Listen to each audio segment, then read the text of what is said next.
Good evening, welcome back. This is Sunday night. It's live. It is that Millwall calling show.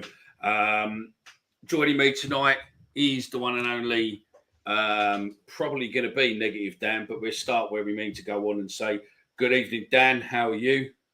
Good evening, mate. Yeah, I'm not too bad. I'm ready for my train journey down to Plymouth tomorrow morning. I'm weirdly looking forward to it, but I'm okay now. Tomorrow morning. You know we don't play till Tuesday night, yeah? Yeah, I know. Yeah, I'm going to see a mate down there and just go and see Cornwall because I've never been down there. So at least I'm looking forward to that bit, I think, at least, and not so much what I'm going to have to see on Tuesday night. Okay, let's just clear up one thing. Plymouth is in Devon, I think, isn't it? Yeah, Not but I'm Cornwall. I'm staying in Liskeard, so I am just over the bridge, just in Cornwall. Oh, okay. All right. No dramas. Bear with us, gents. We are just trying to shut down something. If you want to talk a sec, Dan, and then I'll get into the comments. So let's start. Right then, gents, I think this show's going to be quite entertaining. If anyone does want to come on, then we can post a link into the chat. But you can come on your phone or the computer, but you basically will, if you don't want to come on with video, you don't have to. But obviously we will only let people on who we 100% know, just in case of, obviously we don't want anyone liable and all that sort of stuff. So yeah, it will be, I think that'll be an interesting one, but we'll address that if we have to when we get there. So yeah, I don't know where to start, mate. Let's just flick through these comments before you come in, then Dan. Yeah. Connor, good evening. Jonathan, yeah, I think it's going to be there. Ted, good evening. AT24, good evening. Ken Clark, good evening, and welcome near Bristol. You see, could have gone to Bristol, mate. Gone to see Ken Clark. I'll bear that in mind. I'll bear Mickey, that in mind Stephen, and for all guest. year. Is it time for a row to go, Steve? That question is going to be put to you guys shortly. As the bloke from Arsenal TV said, it's time to go, blood. Evening, gents. What can we say? Evening, Darren. Richard Smith, this is going to be a car crash show tonight in terms of the discussion. Two ends of the spectrum. I hope that the show is going to be more entertaining than yesterday. Shell shock still. Good evening, Pete. And Dave, good evening. So then, yesterday, I don't know where to start, mate. Really, it was a crock of shit, and I think yes, we won against Middlesbrough. Yes, we won against Rotherham, but I think realistically, all they've done is painted over the cracks. And Stoke as well. And Stoke, yeah, we won. Obviously the 1-0 against Stoke, but I just think that all we've done is painted over the cracks, and I don't think. I just don't know where we are, and I think it's getting very, very close to being found out badly. And where do we go? Because I honestly believe that I don't think the board are going to get rid of him in any shape or form.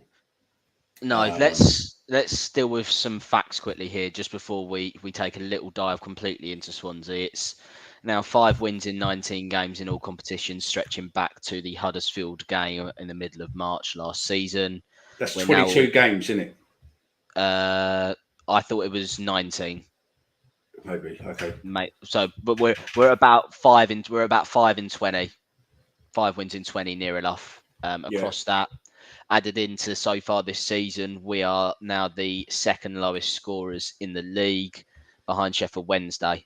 And to be honest, I don't know if anyone's really seen Sheffield Wednesday play this season, but that ain't much of an achievement, as the league table doesn't lie. So, my thoughts on yesterday, quite similar to Leeds. To be honest, if you kind of look at the way the game went, we was, kind of okay first 10, 15 minutes without actually forcing their goalkeeper to make a save as per. A penalty, for me, wrong side of the stadium, so I didn't really see it at the time. I've seen a replay back now. I do think it is a penalty, but but the referee has to be more decisive in that decision. It's definitely a penalty. Yeah, I mean, I think 100%. I think that also the referee made it look pretty clear that he wasn't going to give it. So his linesman must have been very keen in his ear to give it. And I do think it was the right decision. Let's always remember these linesmen are also called assistant referees. So the referee, if he's so firm about his decision, he should be happy to play on. But penalty, no chance really. And what did we create after that? Nothing really. I mean, their keeper made a couple of saves in the second half. Their second goal, I mean, obviously we can criticise Bart because it wasn't a great piece of goalkeeping. It's gone straight through him. It's a kind of a hopeless kind of shot from 20, 25 yards, and he knows he should be doing better, but there was no pressing, no intensity. And then the third goal is just exactly the same. They get the ball, they work it down the wing, they put a cross in. They have numbers in there. They had more numbers in there when they were 2-0 up in the 78th minute than we probably did for any kind of open play move that we put together yesterday during the game. It's really concerning. We're used to seeing shit football and not minding it because we're getting results, but now we're watching even worse football than we have been recently, and we're now not getting the results to boot.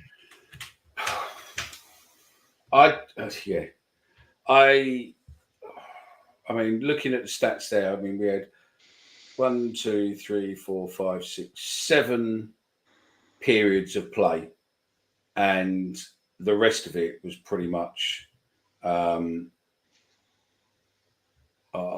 pretty much all Swansea, mate, and high levels. I mean, we've had a couple of in the same sort of levels as there, but most of them were theirs. Alarmingly as well, just in my opinion, I didn't think Swansea were a fantastic team yesterday as well. I didn't. No, I mean, if the chat with chaps went out at 8:30, and was it 8:30? 8 o'clock even, and I think chap said on there, it wasn't a 3-0 game at all. Yeah, I don't know what's going on because the players don't look bothered, with the fact that Gary's coming out, giving it all the, they looked as if they were downhearted, they looked frustrated rather than they wanted to get back into it. Well, I'm sorry, but you're the manager. If your team isn't performing, then you've got to start looking at yourself and figuring out what's going on. Because if you work somewhere and your team ain't performing, wherever that is, if McDonald's, you've got the worst drive-through, whatever it is, the person in charge is the one to look at, because if they're not motivating them or they're not, giving encouragement, giving them the right direction, etc., they're not going to perform. Yet he wants to always come out the same bit of fucking advice every fucking every press conference. Every press conference is pretty much the same. I mean, mate, listen, right? I think probably against Plymouth we might get a victory, and then he'll come out going, well, I told you the back five works, or I told you the back four works, and all this, and it'll be the same shit. He'll come out after the game, regardless of the result. This is how it goes, regardless of the result. It'll be, well, we had some great periods of play. I think the lads really did well with them. I think there was a few points where we could have done better. I think we were a bit open in the middle. We weren't really closing them down quick enough, etc., etc., etc. And that's pretty much the same every fucking game, every game. No matter what, just copy and paste the naming, mate, and it'll be exactly the same. I mean, let's just go through some of these comments. Let's just get through some of these before we end up, because I don't want to get to points what are like 10 minutes ago and stuff. So yeah, so Jonathan Fraser makes a thing to make you feel a little bit better. I travelled over 1,000 miles to watch that shit. Whereabouts you travel from, Jonathan? That'd be quite interesting. Good evening. Just heard, yeah, Bale's been sacked from Rangers, and fuck me, one of the people I suggested last week is now on the bench as part of the coaching team. Alex Ray is now part of the bench at Rangers, and I can see the Rangers fans already slagging him off, saying, the best comment I've seen so far about that was, you could write on a Budgie's hard-on what Alex Ray knows about football. Yet, do you know what? You might have a valid point there. But do you know what he knows about football? Is he knows what it means to play for the team. He's played for Rangers and he knows what the fans expect. And he's played for Millwall and knows what the fans expect. And that's, to me, that's great. It's there. I can't see how or why we missed so many chances to be that close in the 6-yard box. Unbelievable. Yeah, we had. I'll just jump it. We had two great chances. One for Watmore. I've seen pass backs with more power than that, and that even one. Fleming, just for a player of his stature, for a player of his experience, for a player of what he is, to sky the ball that close.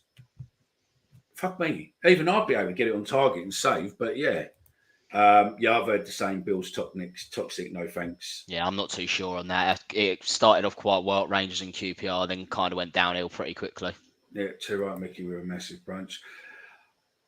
See, this one I like. Are the club dumbing us down as it feels like we have lost our identity for being ferocious? I agree with that, and I think we'll come to that in a little bit with it, because I've got a few bits to say on there. Was that not just Leeds all over again? Exciting front players that moved the ball quickly and our defence couldn't cope, pretty much. Evening, guys. Has he been sacked yet? I'm still fuming. No, he's not been sacked. Chris, yeah, mate, copy and paste it if you want, mate. But yeah, we'll just put you on your first warning. I think we might put you in the sin bin, eh? No, I'm only joking. We all know Rowett won't walk. He always ends up getting the sack with a pail. Fingers crossed something changes in the international break. Can't see anything happening before that. If anything happens, that is. It was embarrassed, mate.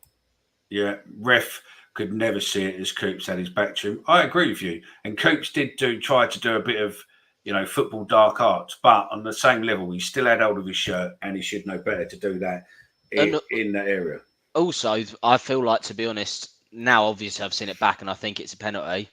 Maybe he should have been sent off because letter of the law, there was no attempt to play the ball in there, was there? He just completely yanked the bloke's shirt when he's taken further shot 1-on-1. So to be honest, it's probably a little bit lucky he didn't even get a red card for that.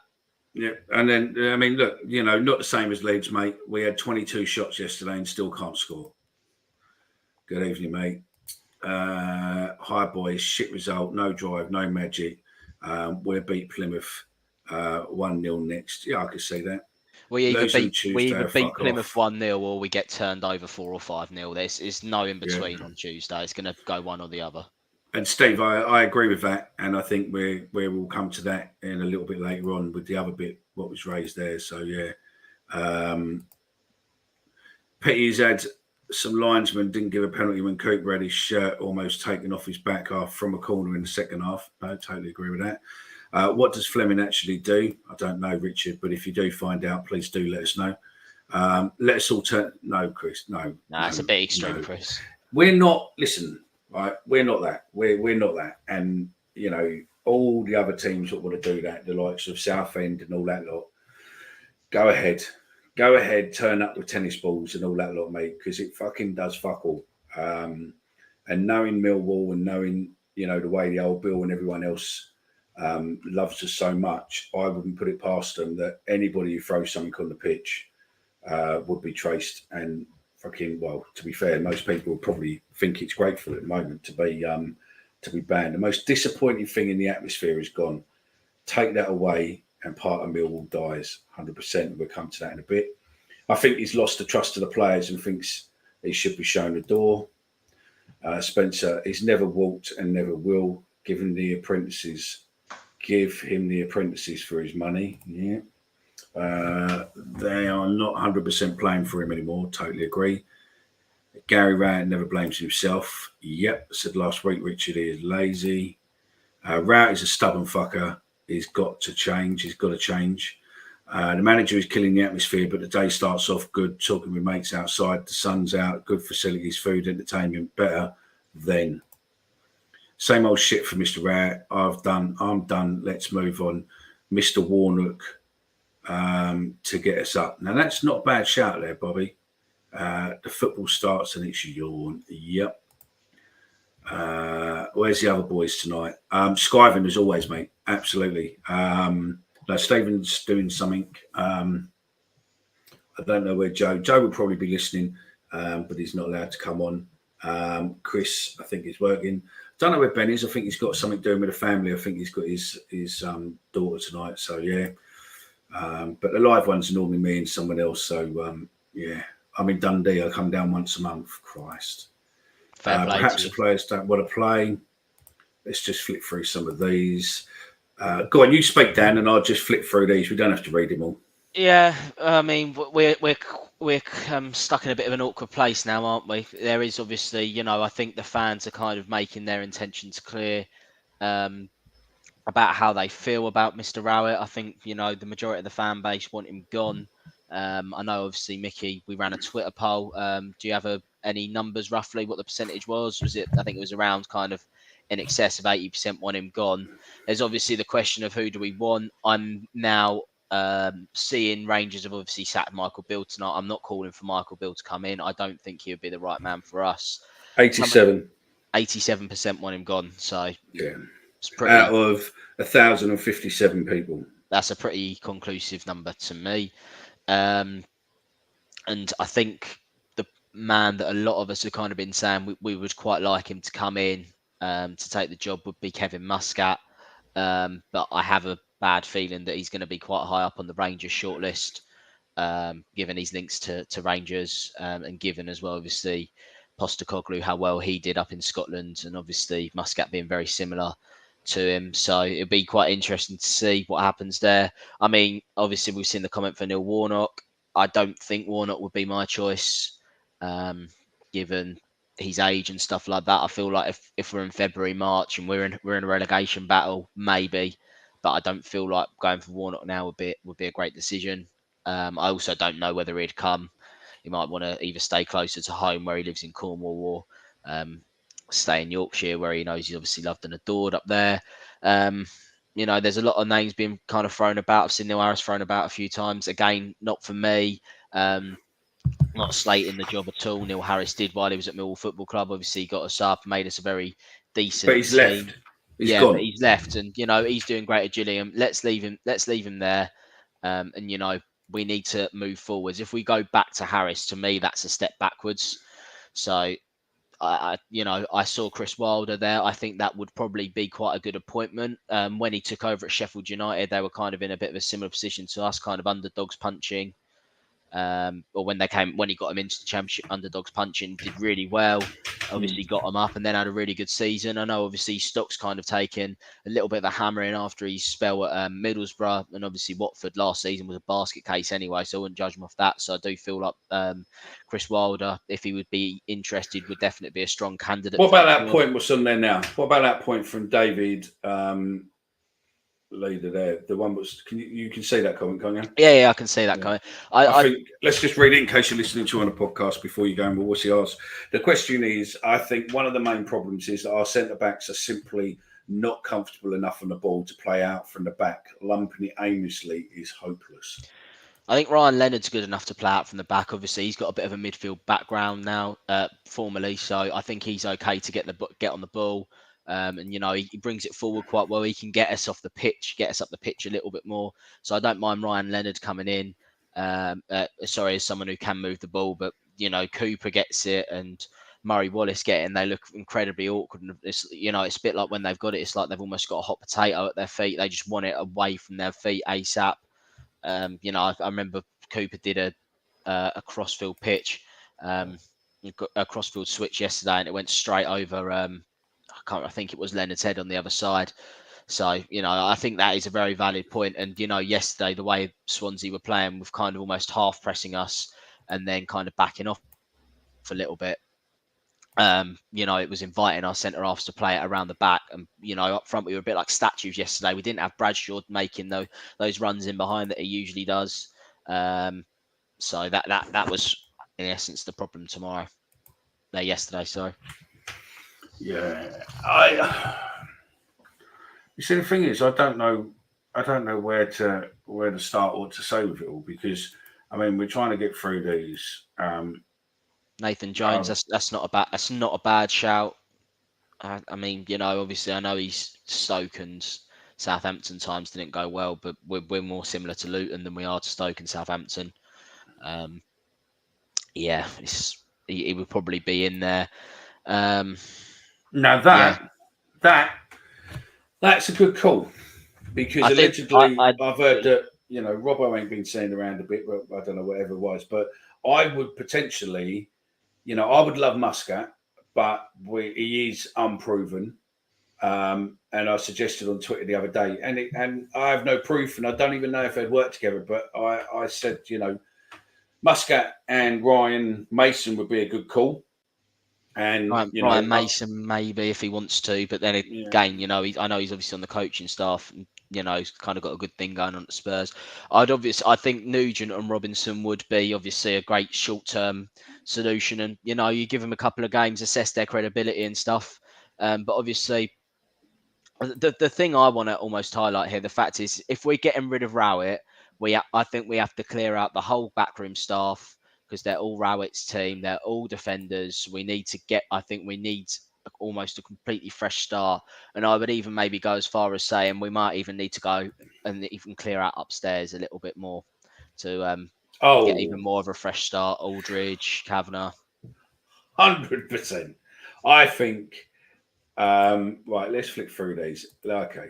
So then, Dan, are we going to just be truthful with our own views on this, shall we, and just go, or shall we just, shall we be a bit diplomatic and go from, no, you know what, fuck it. No, let's not be diplomatic.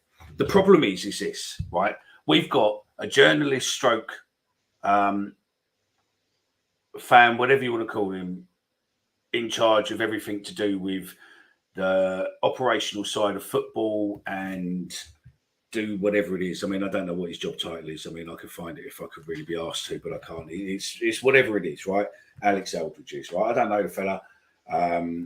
Knew of him before he got into the club, when he used to come to us for all the tidbits and all the rumours and everything else. And as soon as he got into the club, he dropped us quicker than a whore's knickers on a payday. And he left us alone. We've had Steve Kavanagh there for 6 years now? 7 years, 6 years, thereabouts, maybe. And other bods within the club there, the same sort of amount of time. I think it's time we look at a change, because from management, back management, everything else, I just, to me, again, we're not privy to everything that's going on, but how are you allowing Rowett to come out and give those things? Because our fan base will take so much, right? We'll get to a level where we go, all right, yeah, okay, we're part of this for a little bit. Yeah, we can do that. But when you're getting large amounts of the fan base, Rowett, you're a cunt.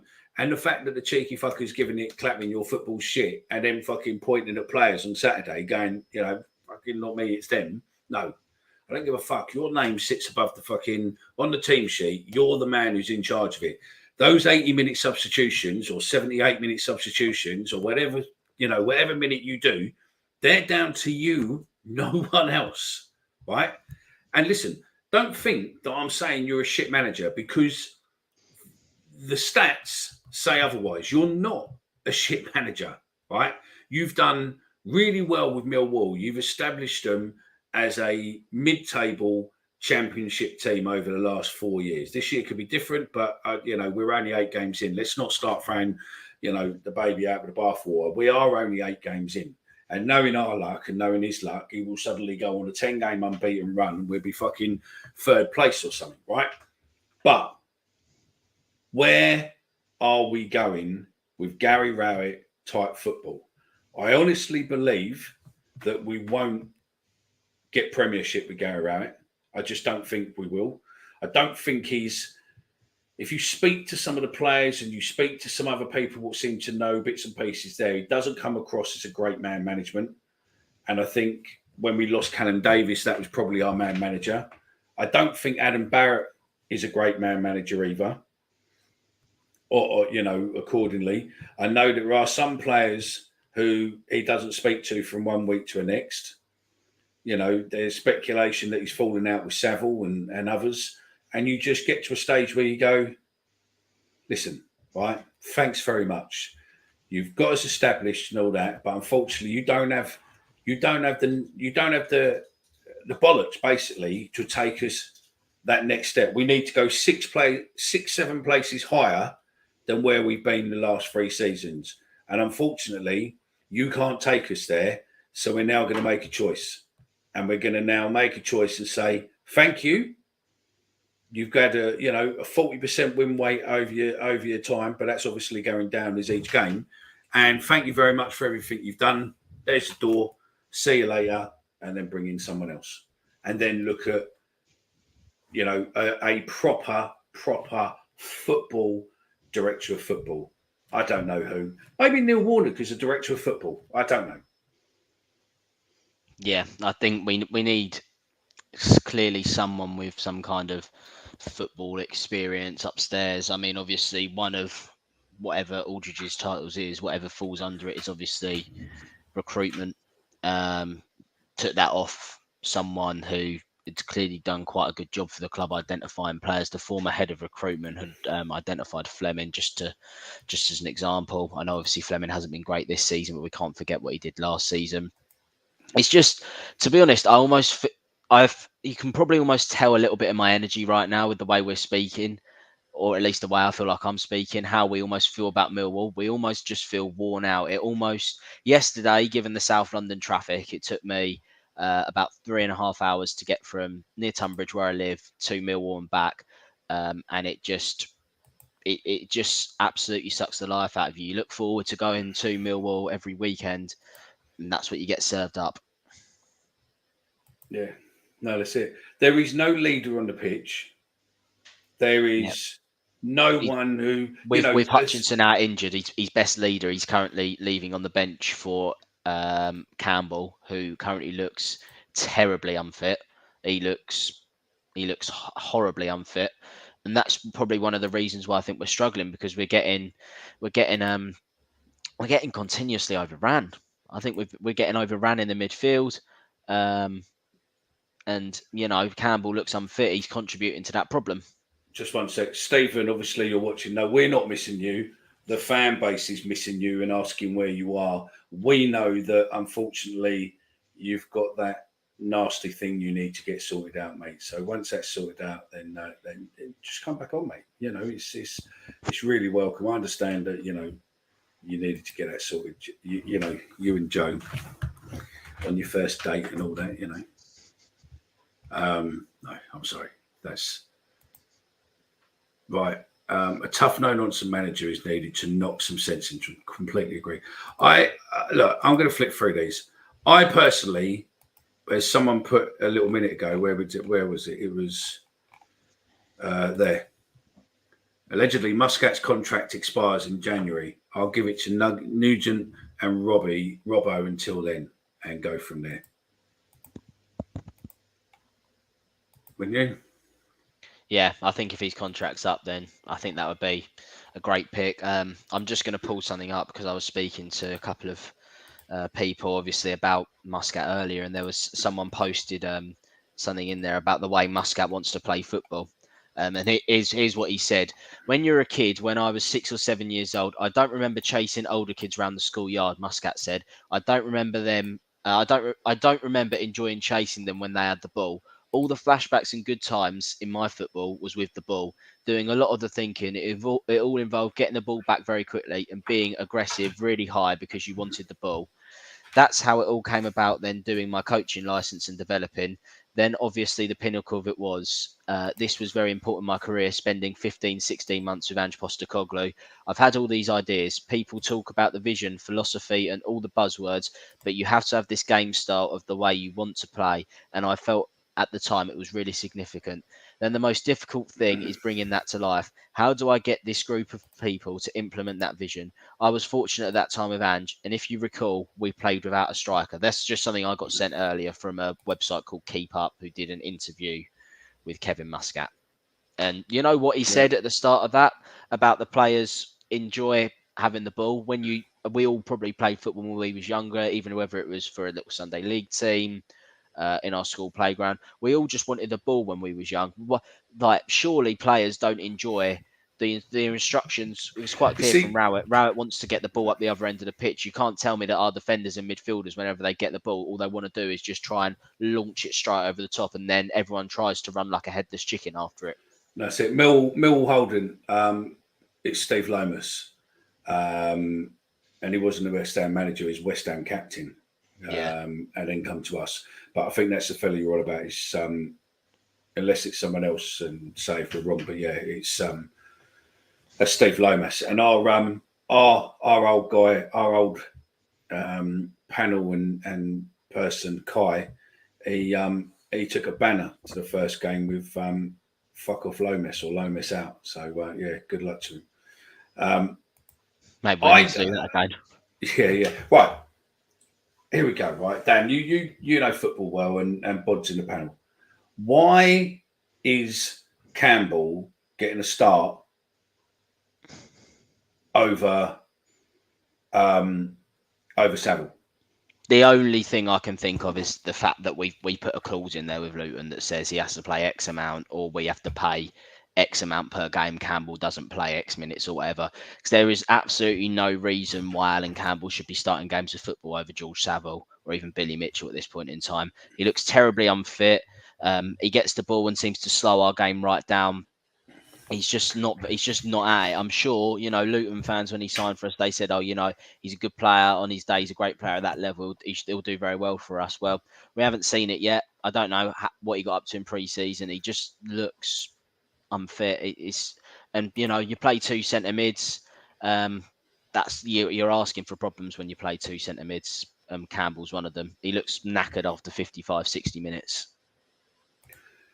So that's not a bad call there, but the trouble is Ray is now at Rangers. We don't know what he might only be there on that interim basis though until they get and Denzel. Where's Denzel? Denzel somewhere as well, isn't he?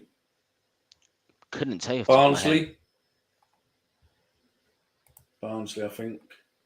Hard place to come. I think we're on about five wins in 15 home games or 16 home games now since Sunderland at home at the start of February. Someone put it in the comment a minute ago, right? And it was a point what I've got written down to say. We've now played over 100 games without a red card. That's getting on close to 2.5 seasons. Yeah, that is not the Millwall I know. I remember clapping players off when they used to get red cards. Yeah, but no one's taking it for the team. You've got players like Saville, Jedid, and maybe Cooper, where you'll get a yellow to slow down play or a bit of shithousery and stuff like that. Honeyman was good at that last season. Yeah, Honeyman. But no one's got a red. And I mean, I don't know if the fines are there or whether or not that's massively a problem. But I just don't understand. I really don't understand. I mean, anyone in the comments, if you want to get in, is there anyone in the comments who can put when this started going wrong?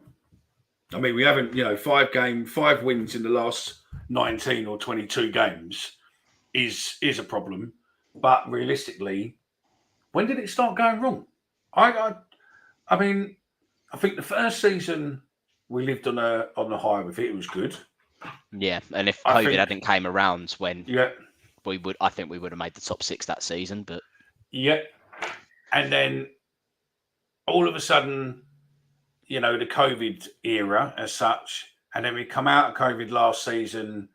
We smashed it the first half of Blackburn. We were there. We were in the playoffs. All the players needed to do was come out the second half and give the same amount of what they gave the first half, and we would have been in the playoffs. But something happened. It was as if someone walked into that changing room and said, "Boys, I'm going to give you $100,000.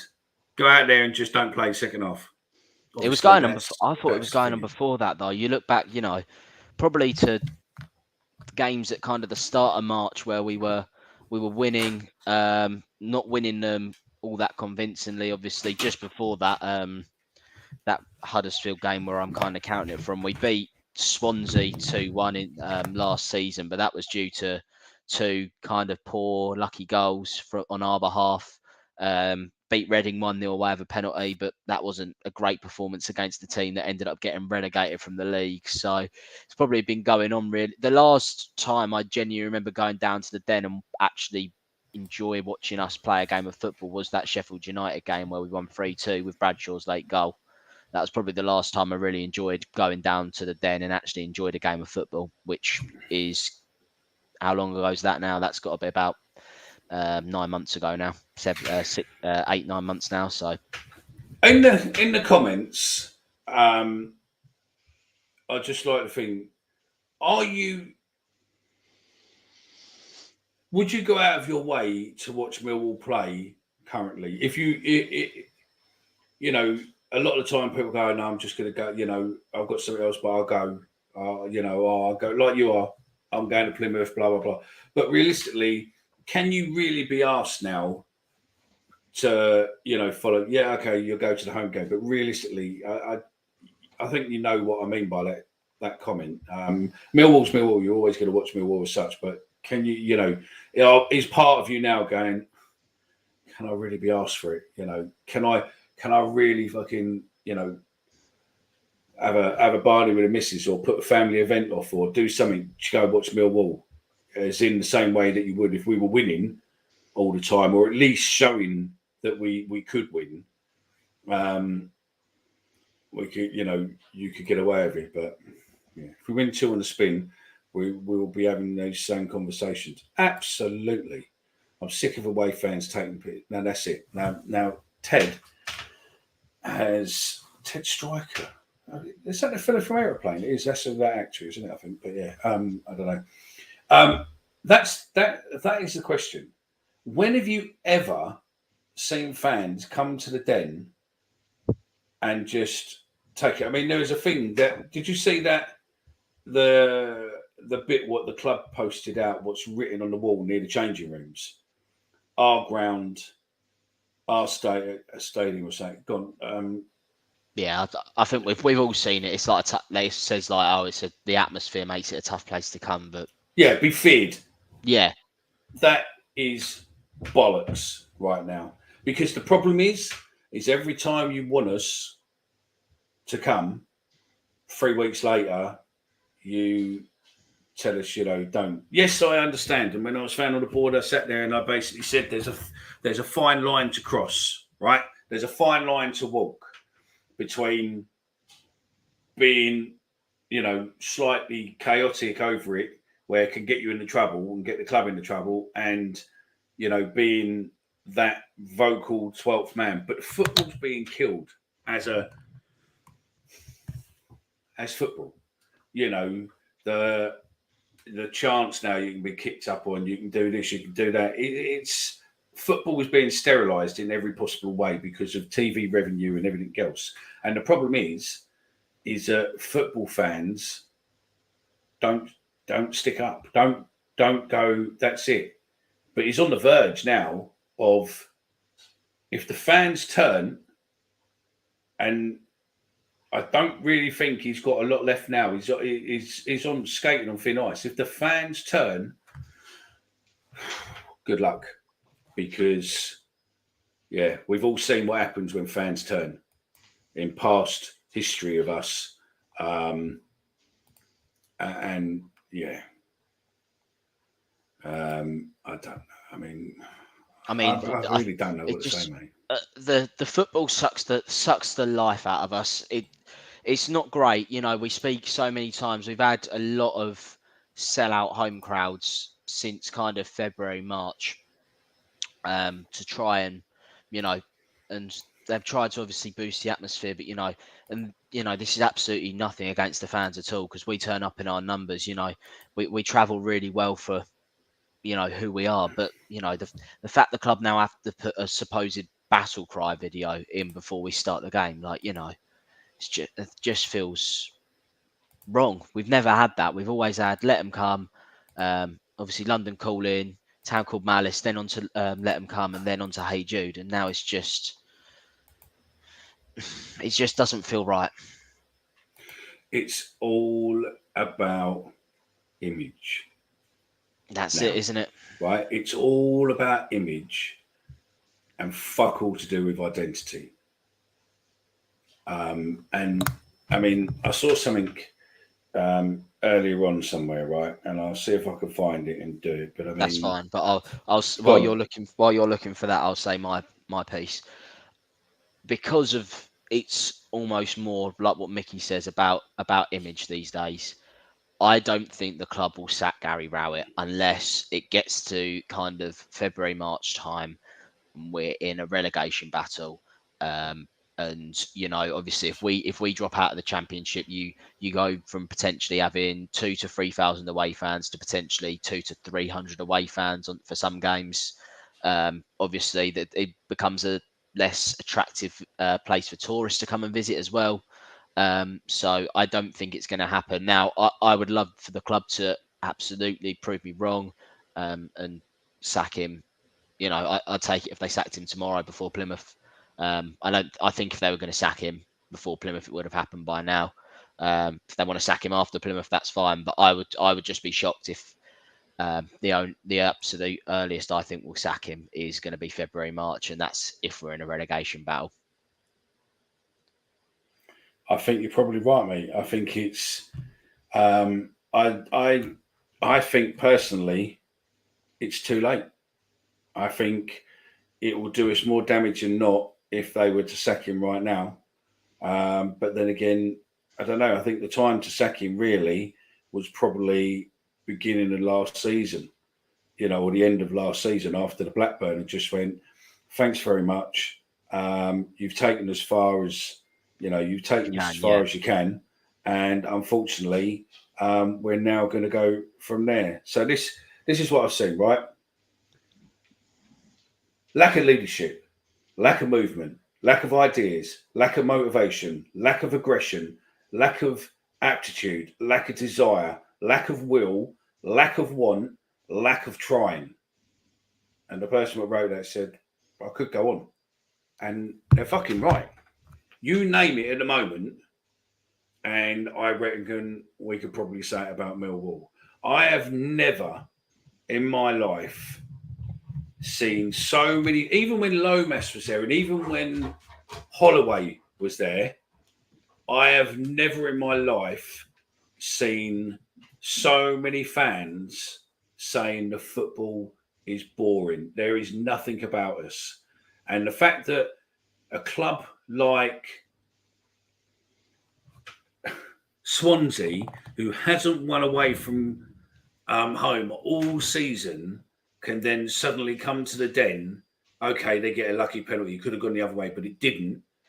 And they suddenly score 3 goals. You're like, mate, what the fuck? What the fuck is going on?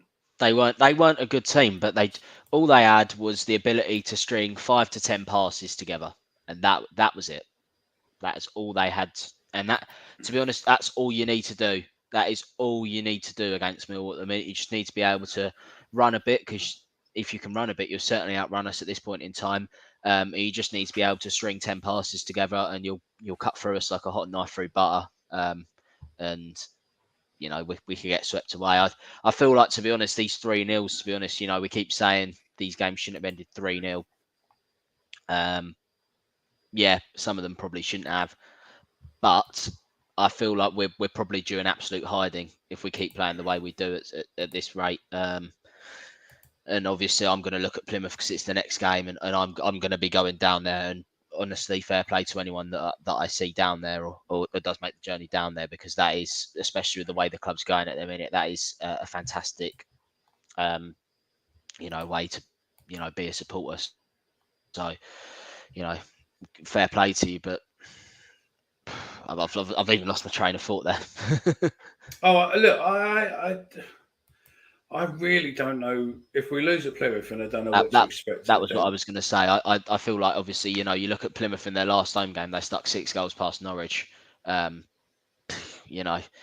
could very easily be us. Obviously, Norwich beat us 3-1 as well. We didn't exactly show much fight, to be honest. So, You look at that game and you fear for the worst. You look at that whole game, they're quite good. They've been sticking a couple of goals past teams, particularly on the road as well. It's someone watches our socials there. Where are we? The Dutch fella is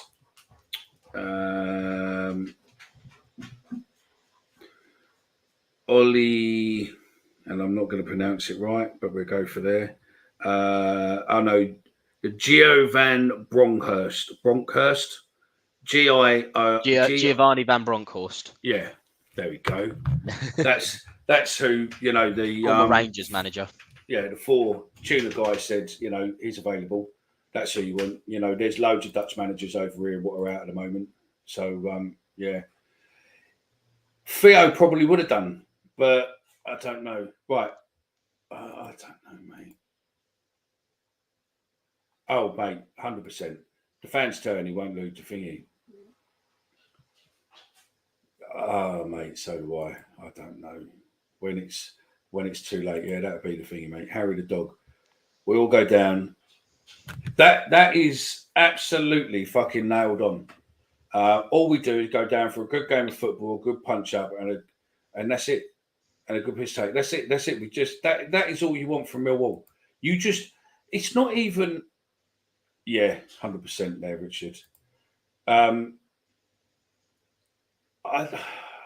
I just keep losing the train of thought. But let's. All you want from a Millwall team is basically a team that will play with passion and heart, and win, lose or draw, you don't care.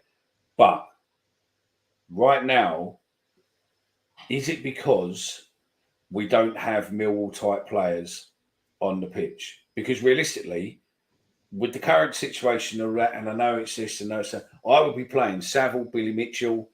I would be playing Danny Mack. Do you know what I mean? Because I think there's definitely room for Saville in that team. Why the fuck can't we why can't we have Saville and Billy back in the middle? Because when they were in there towards the end of last season, they were fucking superb. And stick Casper out on the right a bit more. Do you know what I mean? Put Billy and Saville in the middle, and then put Casper on the right. Well, I'll put my team out there. What I'd actually like to see us do. We obviously all know it ain't going to happen because I'm going to pick a 4 at the back is what I'd like to see. But I'd like to see for the game on Tuesday. Obviously, we'll have Bart in goal. I'd keep Norton Cuffy at right back, but then I'd go for Leonard and Cooper as centre backs. I would have Brian probably at left back, and then I'd probably have Saville sitting as a base of a narrow midfield diamond.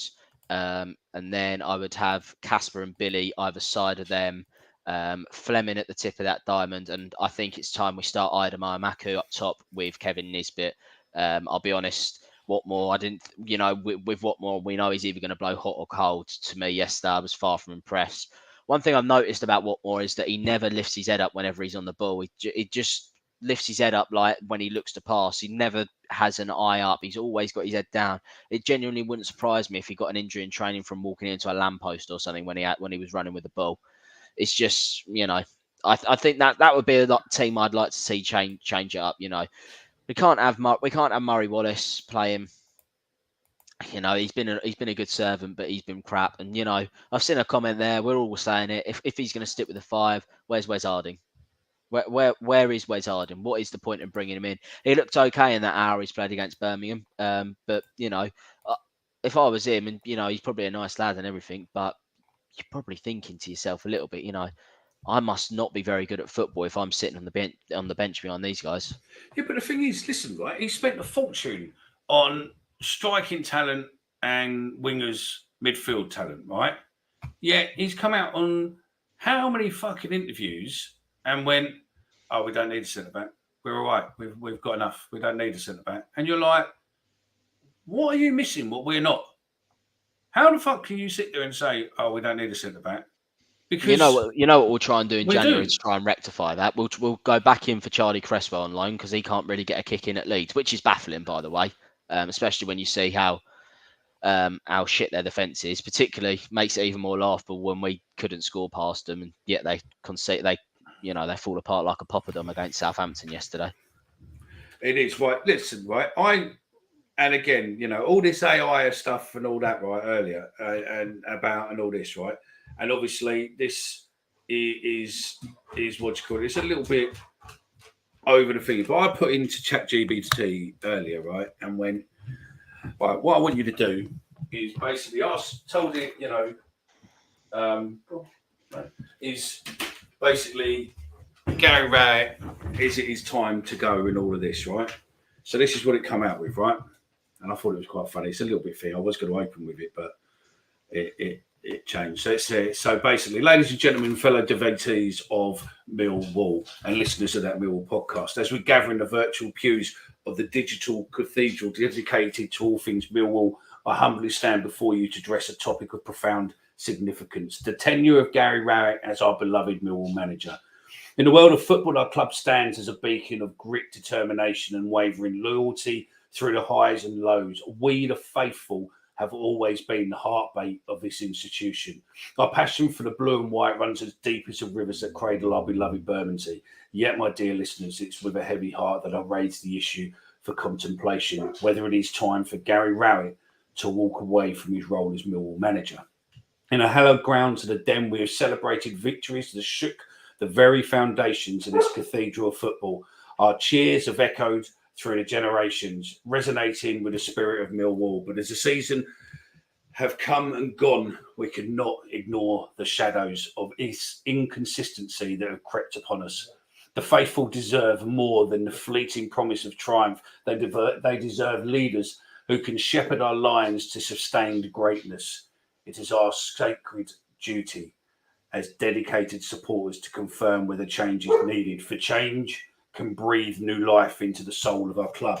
So as we embark on this podcast journey dedicated to discussing the Lions and their futures, let us engage in honest, heartfelt dialogue. Let us ponder whether it is time for our revered manager to heed the whispers of the faithful wind and consider stepping aside. In the name of our shared love for Millwall and the pursuit of greatness, let us explore this question. With respect, passion, and dedication, may this podcast be a forum to hear our voices like the roar of the lions can be heard and considered. And basically, let's seek the truth. At the end of the day, I really don't see how we can go forward as Millwall with Gary Rowett in charge. I just can't. I agree. I can't. I think. Talk for a minute, Dan. I'll be back 2 seconds. That's fine. Listen, I think we can all sit here and say, Gary Rowett has done a good job for Millwall. We can all acknowledge that over the last 4 years since he's been in, he's done a good job. We haven't really been a solid mid-table championship club for a while. We'd always kind of been a bit of a yo-yo team, but we know, we're not going to really be generally in any danger of getting relegated. It might be if he stays. So I think it's time for a change. I think it's time the players might cope better with a bit of fresh voice, fresh breath. Obviously Rowett redeemed himself last season by changing to a 4-2-3-1. I don't think he's going to do that this season. I do think it is time for a change. I do.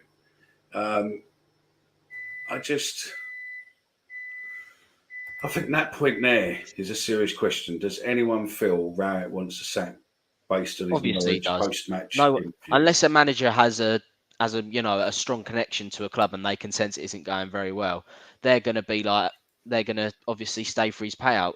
Holloway did it. Why would Rowett be any different? And Rowett knows if we do sack him, he's probably going to get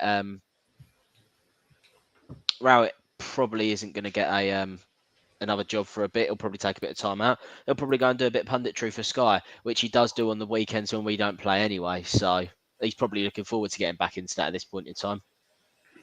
I agree with what Chris says there, by the way. Danny Mackey's probably our best defender. Don't play him in the right wing back. Play him as a defender. Well, don't play him as a right wing. Going forward.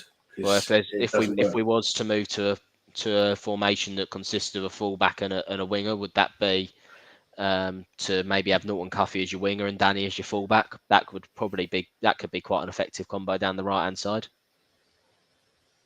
Yeah. Do you know what though? Realistically, have you ever seen us play Leeds with so much lack of want and desire to beat a team than what we did when we played Leeds the other day? No, that was for the high stakes Millwall games. That was pretty poor. I don't know, mate. And that's a good question. How long does Rowett have left on his contract? Obviously he doesn't. He has a rolling contract. He has. So the time to get rid of him is at the end of the season, effectively. If they don't want to. Yeah, I mean, I think he just basically. Yeah, but you can get rid of anyone you want whenever you want. If it's not working out, it's obviously cheaper if they can pay him off towards the end of the season. Possibly.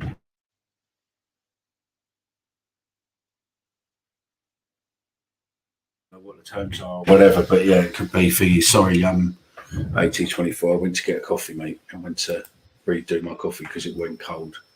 Did you let room, Symptoms? No. Did you let room for me? Thanks. I'm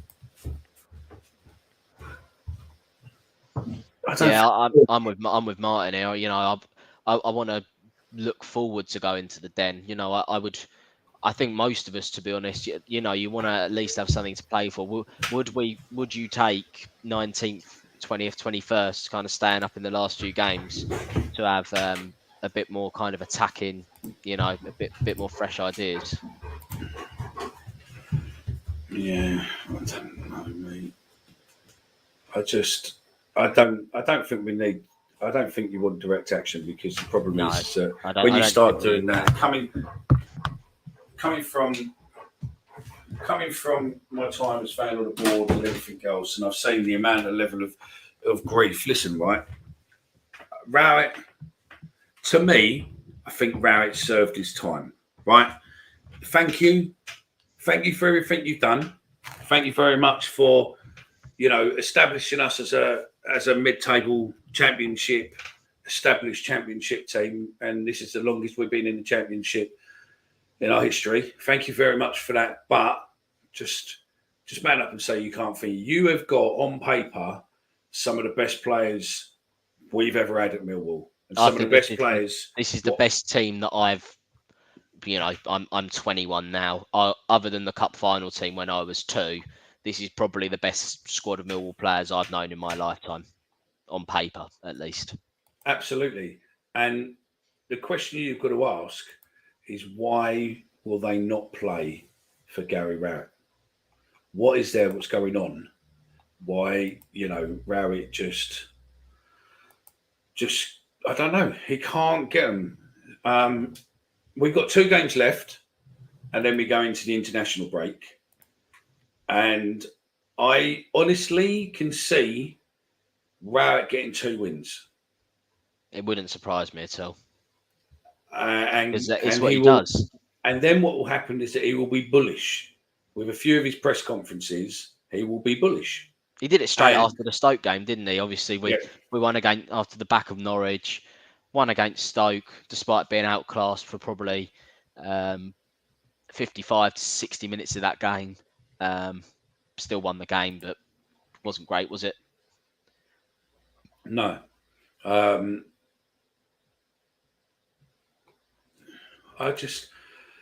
For once, I think we are pretty much, I don't know, we're silent. We haven't got, I don't know.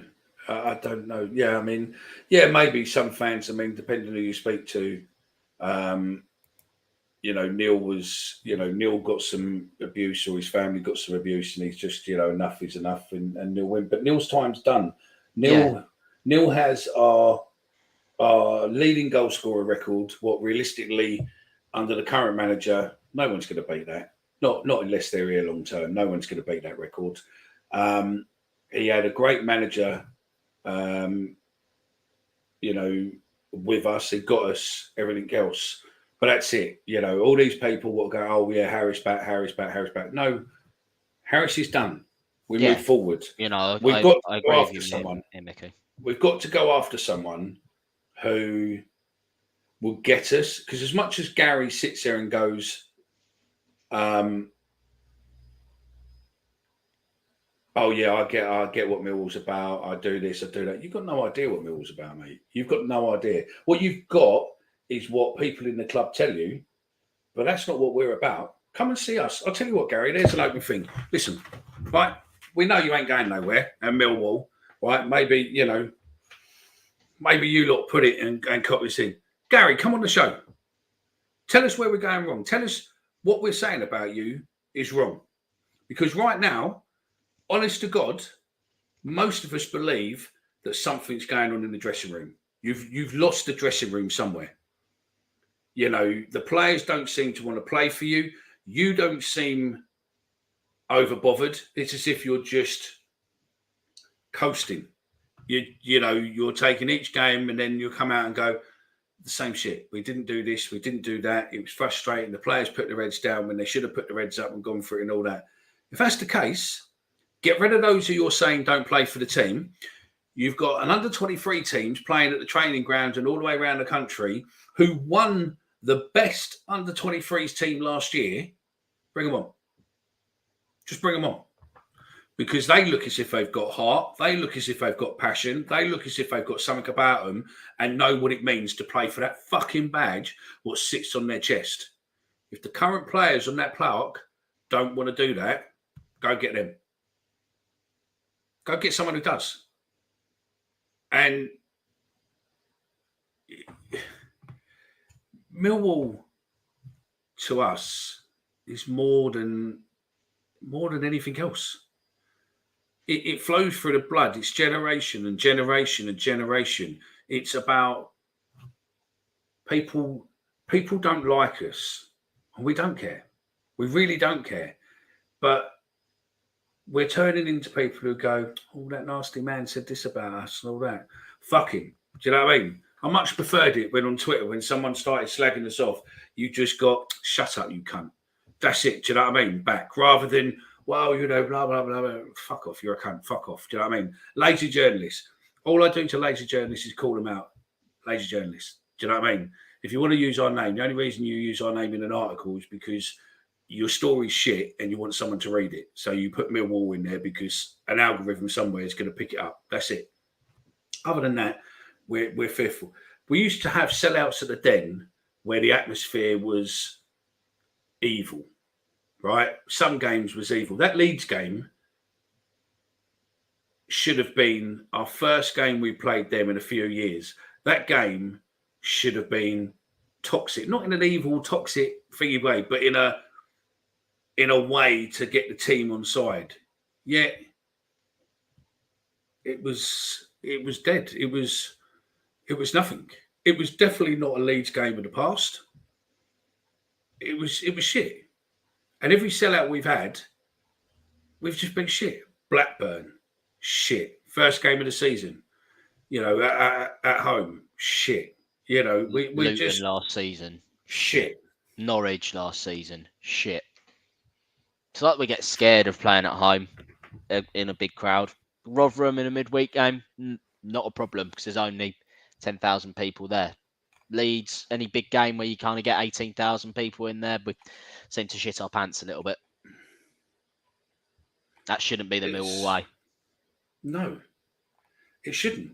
And I mean, I don't know. Let's. That is 100%, and that's the problem. And that's not just with us. That's across. I'm admin on a championship group, right? With 24 other teams across all the championship, right? We've all got shows like us. There's one or two who have a great relationship with the team, or a great relationship with the club, and they get some exposure and people who are forward thinking. But the rest of them don't want. Don't think I'm wrong. And so, oh yeah, because it's been said to me before, you know, that if we have you on, we have to have all the other ones and all that. No, look, have a look at the shows what are out there. Ones with, you know, half decent. I'm not about ones who've got 10 followers or something else. People who've got something between us. So I would suggest the likes of us, Lions TV, and I know people are going to probably jump in the comments. Oh, no, look, us, Lions TV, Act on Millwall, Millwall Tube, right? No one likes us talking, okay? Give us a day. Give us an afternoon. Whenever it is, let us come in. Let us speak. Give us 1 or 2 days a season where we can come in and have a few meetings. We can have different players, or we can see the same things. If it really means that we have to submit pre-questions to you, if it means we get some exposure to the players and manager, then prepare to do it. Because all sorts of these relationships need to start somewhere, and we need to start it with trust, and then we can go forward. Because I just think that we've got a fan base, we've got a listenership, we've got people who want to ask questions, want us to ask questions, and we think we do speak quite honestly and passionately.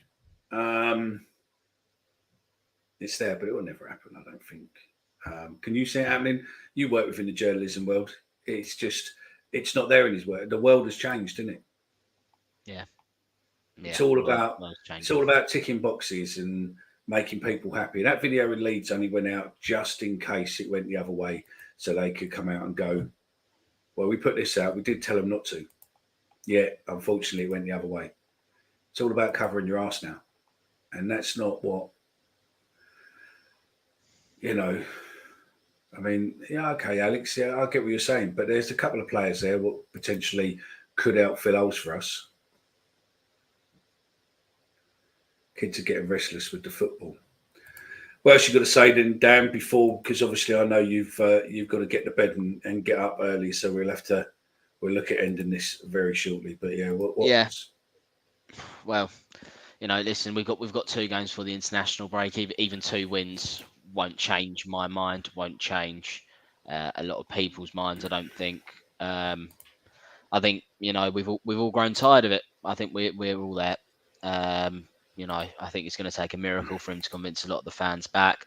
I think now, obviously, a lot of us are looking at names around. Let's see what happens. Yeah, I'm just looking forward to spending a few days down in Cornwall now. But I'll probably be trying to find a nice pub in Plymouth pre-match. I suspect that I can probably head back to around half time.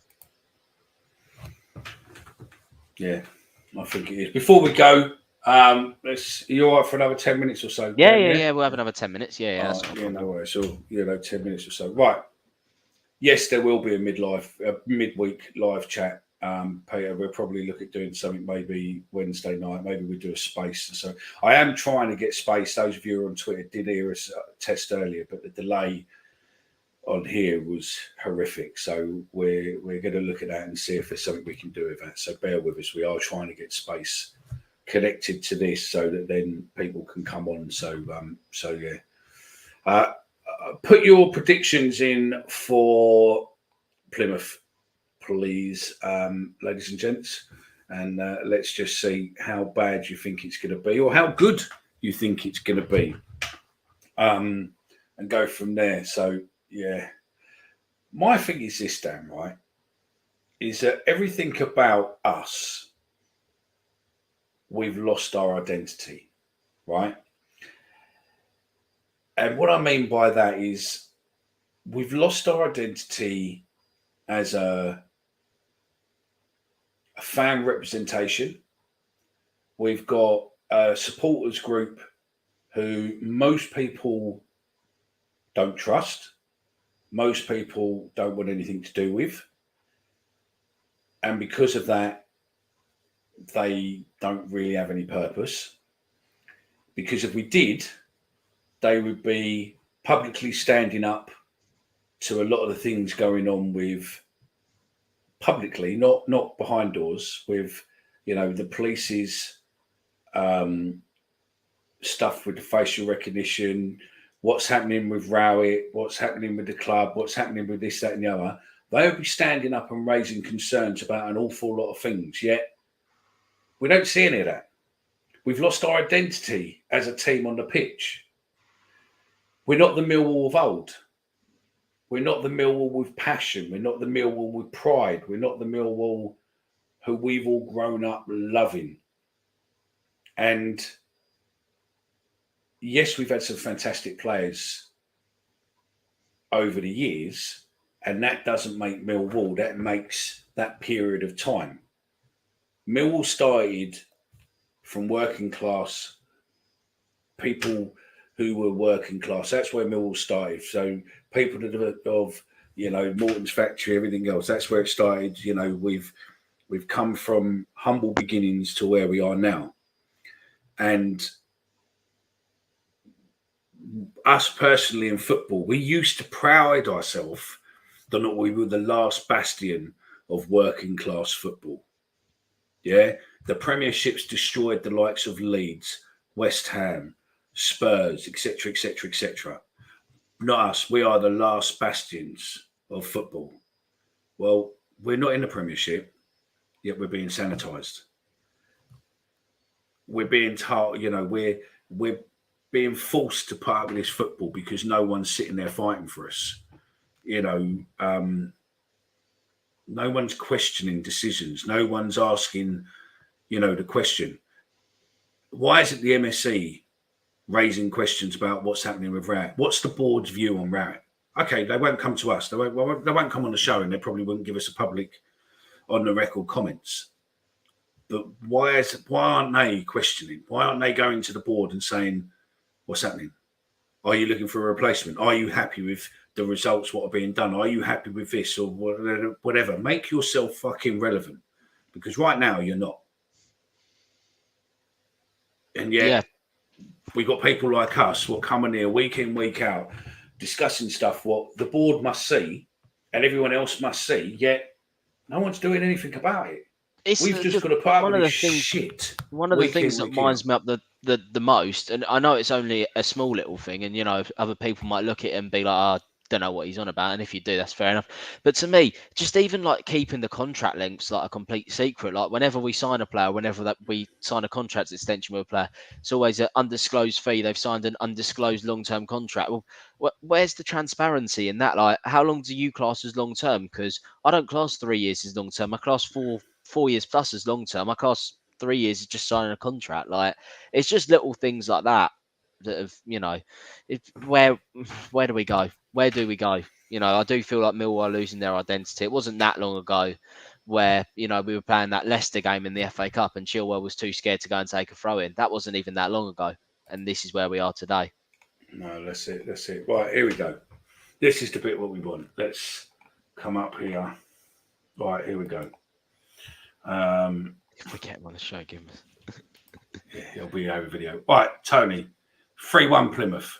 We had a 3-0 Plymouth as well already. Yeah. It's already flashed up. 2-1 Plymouth. Good show, at least gives us a chance. Yeah. And that's why we wanted to try and get the space, because a lot of people don't want to come on with the video, which I understand. We can, you don't have to come on with the video, but with the space, it's a lot more anonymous. That's why we're trying to get space sorted, but it's a ball ache to try and get it on with no lag. Because when we did the test earlier, we were speaking, and then it was very laggy, yeah. And then about a minute later, we could hear what we just said a minute ago. So yeah, but leave it with us. We are working on it. 3-0 again. 3-0 defeat. 2-2. Team talk is don't get beat. It's about reaching a level, and we're just doing enough. Lose 2-0. 2-0 Plymouth. London line, yeah. 4-0 Plymouth, 5-0 Plymouth, 1-1. We seem to do better away from home under Rout, yeah. Rout a shithouse, a 1-0 because he's a jammy cunt. Yeah, I think you're probably right there. Lose 3-0 Plymouth, and Rout gets sacked afterwards. Yeah, I just don't think he'll get sacked. Not in a minute. 1-4, 4-1 Plymouth. Good show, Mickey and Dan. Let's hope the fans get on his back. 3-0 Plymouth. 1-1. Been going to the den since the late 70s and can't think of the team that would have so easily folded at a home ground with that lead. Yeah, he's obviously talking about Blackburn, isn't it? Yeah. Did this all start when we didn't take the knee? Got no idea. Don't really care. That free keeps popping up, so I'm going for a 3-1 to Plymouth. We're not the underdog who rises to the occasion. 100%. We're not no more. We used to be. We're not no more. Yep, Kavanaugh. I mean, that one there, you know, the day Steve Kavanaugh came in is the coming to the end. Yeah, possibly. Times have changed and football's attitudes have changed. It's now all about the money more than anything else. I think you're right. Sorry to say it. Don't know if I'm allowed to say this, but might have to get nasty to get this bloke out if you get my drift. I understand that. And that's, you know, your words, not mine. So, yeah. And we're not, you know, in any way inviting any of that. The game has been killed, the atmosphere, but if route goes, we have more chance of League One than Premier League. Yeah. Really? You think that Bob Cowles, the games are boring, which has killed the atmosphere, but if Rowett goes, we have far more chance of League One than Premier League. I don't know about that, to be fair. But I see why you're saying it. Incredibly, we've gone from seemingly one of the best run football clubs in the league to this within a few months. Something needs to change. Is it worth the risk? Yeah, absolutely. Type we need, yeah. There ain't any of them. You see that comment there, right? Cripps, Herlock, Briley, Ray. Who have we got currently in the current Millwall team now? Is there anyone you could put down as a Millwall legend or even a Millwall Hall of Famer? There isn't. Maybe Jake Cooper. Maybe Bart. I'd probably go maybe Jake Cooper. Possibly, yeah. But that's it, though, isn't it? 3-1 masterclass, yeah. I hope you're right. Monica Jones, 1-0. Good evening, Monica. I don't think it's long term. I think we should see him back just after the international break. Lose 2-0 on route will keep his job. I think you're right. Mickey, what do you think the score's going to be then? I reckon we're going to win. What, like 1-0 or something like that? No, I think there's going to be a shithousery and we're going to come out and win 2-3-0. I think we're either.